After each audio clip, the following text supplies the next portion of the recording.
Et je vous remercie tout d'abord, bien sûr, pour cette invitation qui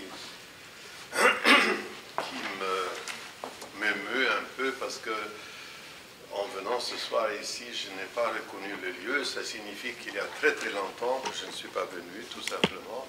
Je crois que la dernière fois que je suis venu ici, c'était pour une émission, justement, sur France 2, pour une liturgie qui était célébrée par Monseigneur Joseph, évidemment, et quelques autres prêtres, mais il y avait, je suis sûr, il n'y avait pas cette iconostase, il n'y avait pas les belles icônes que vous avez maintenant. Je voudrais d'abord vous féliciter avec cette sorte de transfiguration de ce lieu. Et je viens de voir qu'est-ce que ça donne pendant un office, et c'est évidemment très impressionnant et très encourageant. Vous savez, le Père Razvan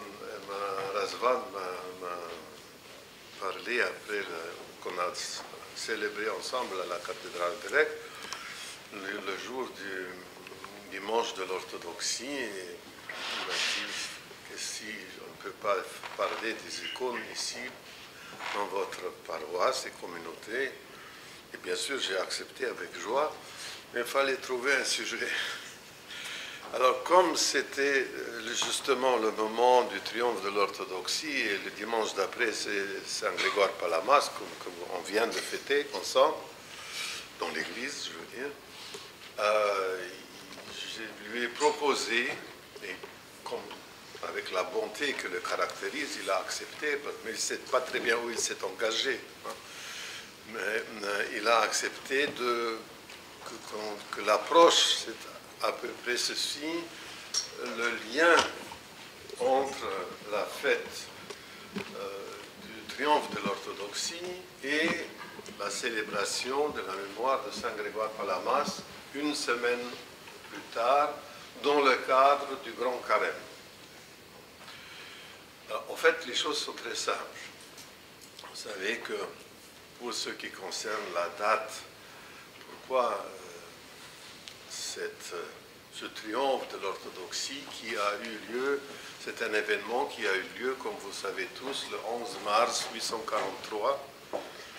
Donc, à cette époque du début du Grand Carême, hein, ça ne pouvait pas être loin, soit on était déjà dans le Grand Carême, ça devait venir, mais c'est donc une fête qui historiquement a coïncidé avec ce début du Grand Carême. Et bien, nous savons que cet événement, ce concile qui a été convié par l'impératrice Théodora et le patriarche Méthode, lui-même confesseur des saintes icônes pendant le deuxième iconoclasme, qui était au moins aussi féroce, sinon plus féroce que le premier iconoclasme, un patriarche Méthodios, méthode en français, qui est représenté sur les icônes anciennes avec un bandage qui le soutient les mâchoires, parce que les iconoclastes, pendant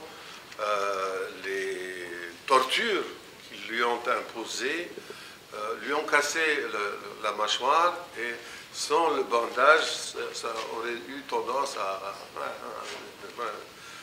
pendre comme ça, hein, être suspendu.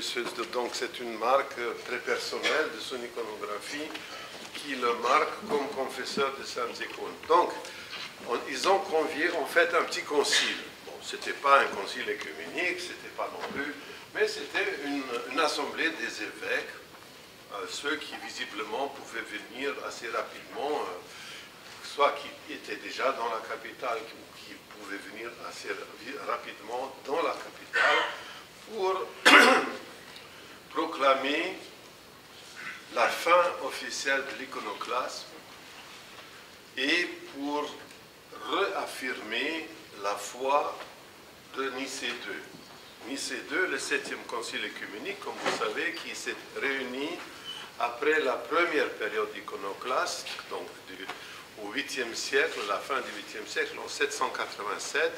Il devait se réunir déjà en 786 à Constantinople.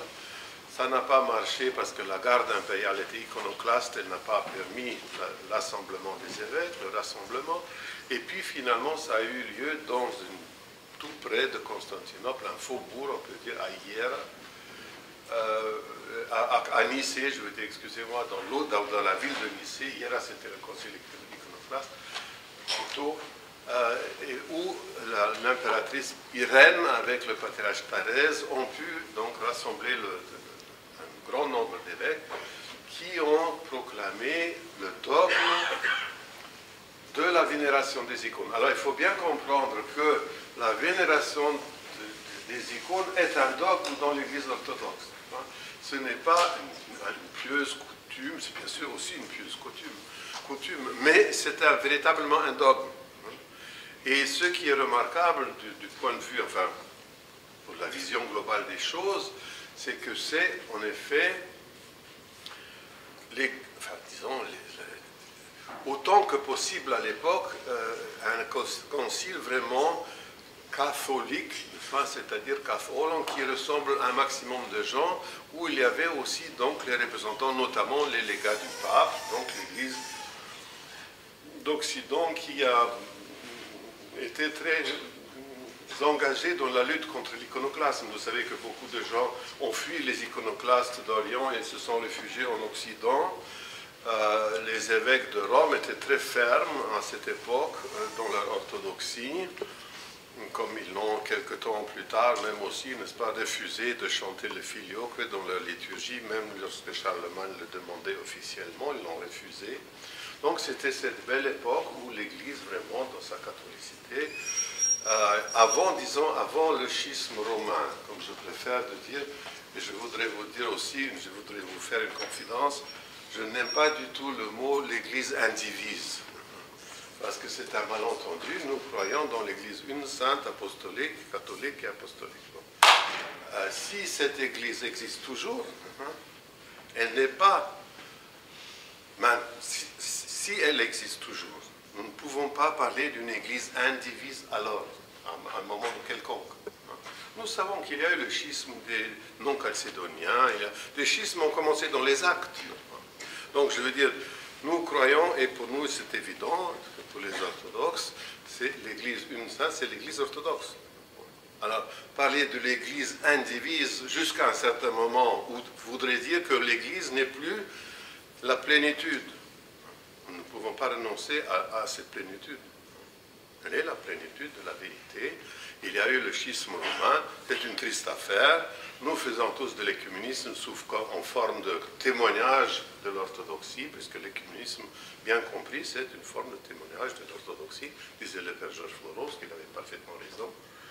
Donc en Russie, maintenant, on ne peut pas prononcer le mot écuménisme parce que tout le monde devient, n'est-ce pas, hystérique. Mais je leur dis que c'est pas grave, n'est-ce pas? Je leur explique qu'est-ce que c'est l'écuménisme bien compris, et puis bon, les gens comprennent.